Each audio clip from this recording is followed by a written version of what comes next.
So clavicle bone is a type of long bone and it is horizontally placed.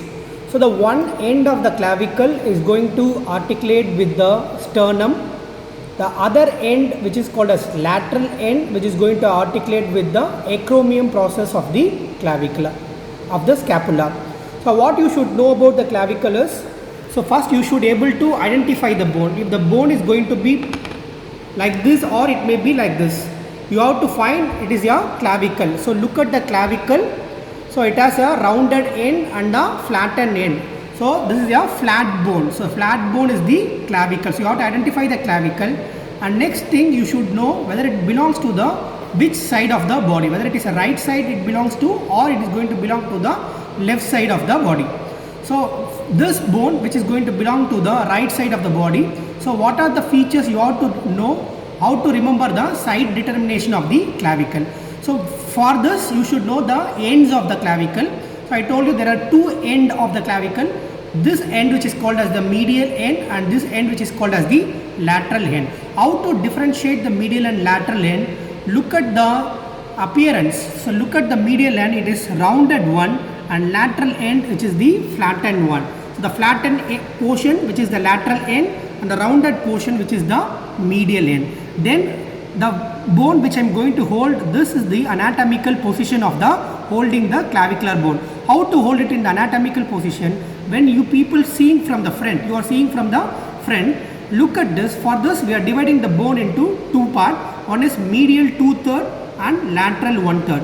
So this medial 2/3, when you are going to look from the forwards, it is convex forward, and lateral 1/3 which is concave forward. So when you are looking at the front, the medial 2/3 is convex forward and lateral 1/3 is concave forward. So this is how you should hold the bone in the anatomical position. So now you are holding the bone in the anatomical position. So when you look in the forwards, medial 2/3 is going to be forward, convex forward, and lateral 1/3 is going to be concave forward. So you are dividing the bone into medial 2/3 and lateral 1/3. Medial end you can find by seeing the appearance, it is rounded, and lateral which is going to be flattened. Now what are the other features? You should know about the surfaces of the clavicle. So medial 2/3 it is rounded one. So all the area which is going to form a surface. So there are no borders over the medial 2/3.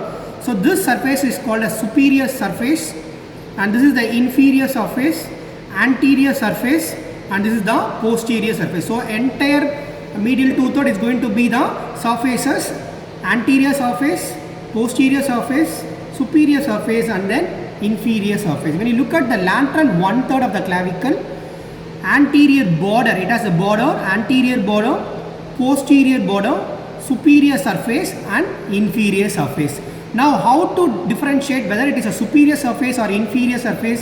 When you turn the bone on the inferior surface, there are some important characteristic features you have to remember to identify whether it is a inferior surface. Now I will tell you what are the features in the inferior surface. Now you know that which is lateral end and which is the medial end. So lateral end is flattened part. So this is the lateral end of the inferior surface. This is medial end of the inferior surface. Now if you look at the shaft of the bone, the clavicle, shaft of the clavicle, you can see one important groove which is present here. This groove is called as subclavian groove. This groove is called as the subclavian groove. Close to the medial side, medial part of the clavicle, over the inferior surface, there will be a rough impression which is going to be present here. So the rough impression on the inferior surface towards the medial.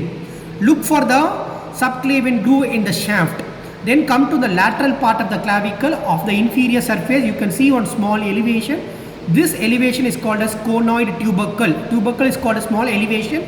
This elevation is called as conoid tubercle. C-O-N-O-I-D, conoid tubercle, which is present on the inferior surface. Then from this conoid tubercle you can see small ridge here. This ridge is called as trapezoid ridge. This is called as the trapezoid ridge or trapezoid line. So these are the features you have to remember in the clavicle. Now I am turning the clavicle. This is the inferior surface, what you are seeing. Now I am going to make it like a superior surface. This is superior surface. I already mentioned that this is the anterior border of the lateral 1/3. In the anterior border of lateral 1/3 you can see one small impression for the attachment of important muscle called deltoid muscle, which is also the cuff of the, which is going to form the cuff of the shoulder. Now this tuberosity is called as the deltoid tuberosity. So lateral 1/3 anteriorly facing deltoid tuberosity.